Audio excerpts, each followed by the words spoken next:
Hello friends, मु Devasmita Odia kitchen को स्वागत। आज रेसिपी है आंबुल पानी। यही आंबुल पानी पाई कौन सब सामग्री आवश्यक चलतु देखि नबा आज रेसिपी। यही रेसिपीटी जदि भल लगिला लाइक शेयर कमेंट करें। एटी मु नहीं 4टी आंबुल, रसुण 5 कला, 2टी सुखिला लंका, स्वाद अनुसार लुण, हलदी, फुटण, सोरिष तेल, किछि पानी नहीं एठी नहीं भूसंग पत्र।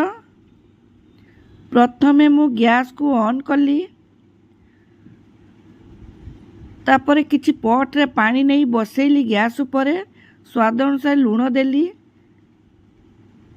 एटी हलदी देली। पानी फुटीगला पर मु 4टी आंबुल को पकई देली पानी रे। आंबुल फुटीगला पर ताको आमे गोटे जगह को काढ़ी नबा। तापर गैस ऊपर मु कढ़ईटा को बसई देली। कढ़ई गरम होला परे मु अल्प किछि सोरिष तेल नेली। तेल गरम होला भितर मु एठी 4-5 कला रसुण को छेची देली।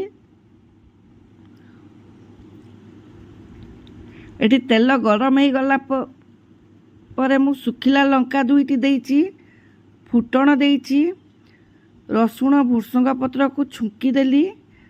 तापर मु आंबुल पानी की ढाली देली। सब आंबुल पानी की छुंक दे साइला पर ताको गोटे जगह को मु काढ़ी नेली। आकु मटन कि माछ संगे